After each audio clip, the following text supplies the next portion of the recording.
I didn't know anything about my culture. I wasn't exposed to anything that had to do with the native culture. My ancestry, everything was erased or gone. I was told that I was stupid, I was ugly, and I would never amount to anything.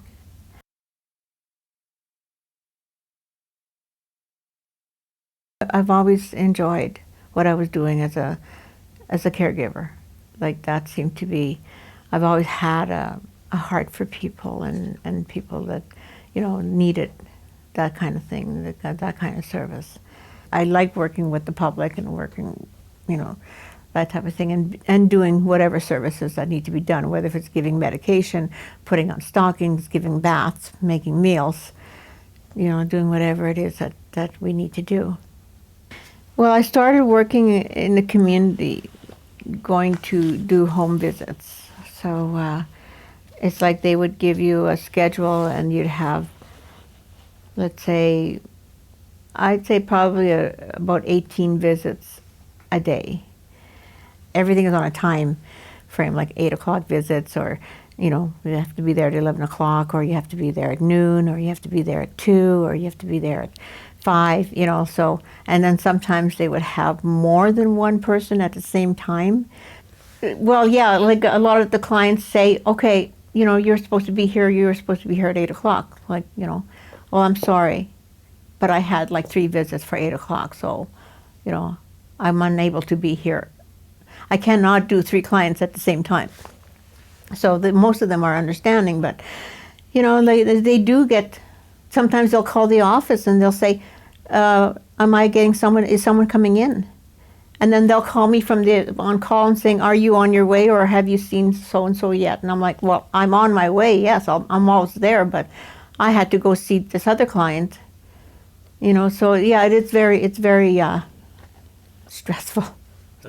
I had, clients saying, you're so late, or how come you just get here now? And so it's like, I guess it's an inner part of you that just feels like, oh, I gotta hurry up and get going to this client because I don't want this client to be angry with me, or I don't want to, lose my job because I can't fulfill my responsibilities here. So I think it's mostly inside of yourself that you just feel that pressure. But I started to start a little bit earlier, and I did whatever I could, and then I started to map my visits.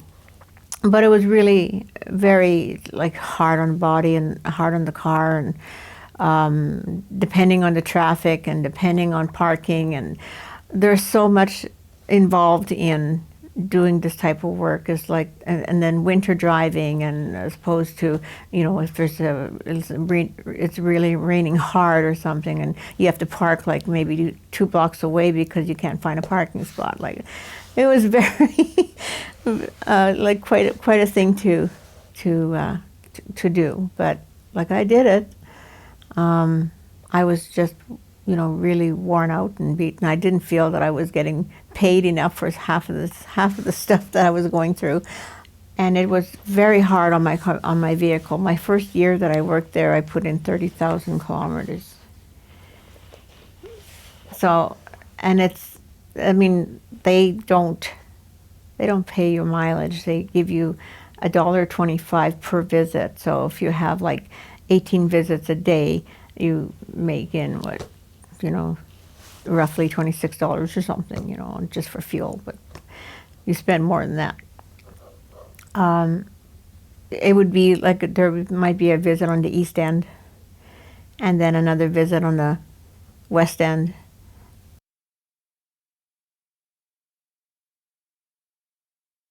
Because we have to travel so many places in so much time, we tend to want to, rush, and that's probably what happened when I injured myself, was because I was rushing. I went to do a home visit, and there was a dip in the sidewalk. I didn't see it, and I hit it, and I fell head first onto the pavement. So I broke my left wrist, but I broke it it went like this underneath me, and it folded underneath me. So I broke it in 2 places. So this happened on Sunday night. Monday morning, on the May long weekend, they operated on my wrist. I was at the Royal Alex. I had to call on call the Saturday night that it happened. I mean the Sunday night. And I called them, and I had to, they said, well, you have to, you know, come in and do, like you have 48 hours or something to do. Well, I'm in the hospital. I mean, you know, how can I go in the office and fill out a, you know, 48-hour claim? So I said, well, I will try to be there as soon as I can. But right now I'm in the hospital in emergency waiting for someone to come and see me. I mean, I'm in pain. So they operated on me. The following day, right after the operation on Monday, Tuesday morning, they expected me in the office to fill out the forms. I managed to go, but I was in so much pain. And I was probably still under sedation. I mean, I wasn't worn off. I was sick. They said I was not working at the time of the injury. And I said, that's false. I was working. I was leaving my second client. I had 4 clients to see at 8 o'clock. I was seeing my second client. I was on my way to go see my third client. And they said, well, we don't have anything on your schedule. We don't see, they said that you weren't on the schedule. And I'm like, what? So if I hadn't printed off my schedule at that time, it would not have shown because they erased it off of my schedule. So I told him, I said, I have my schedule in front of me. I have the names of the people that I was supposed to see. So I faxed it to him, and I said I was working at the time of my injury. So they everything was okay. I was approved. But if I hadn't had that printed off copy of my schedule, I don't know what would have happened. But they erased my schedule from the moment that I injured myself to the next month forward. I had nothing on my schedule. So that just really upset me because I thought, well, how can they attempt to do that? How can they do that? And it's like they didn't care.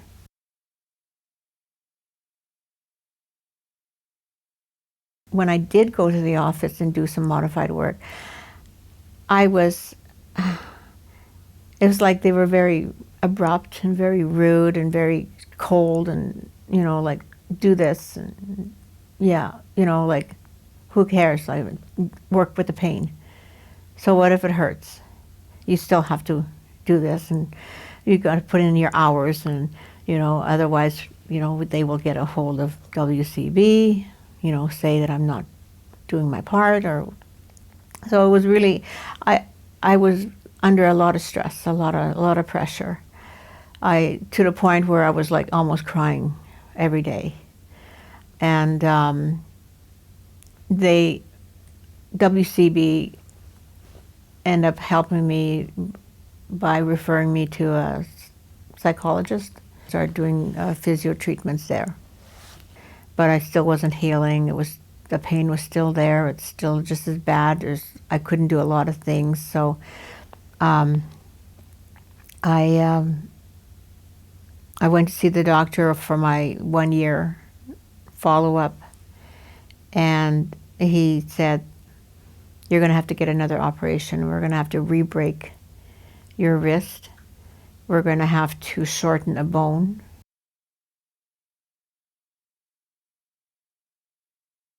I'm part of the OHS committee, but yeah, things have improved at work now.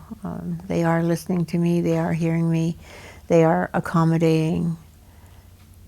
I start looking at things differently now. It's like, it's looking at it at a different angle and seeing that I do have rights, and I can voice my opinion, or I can stand up.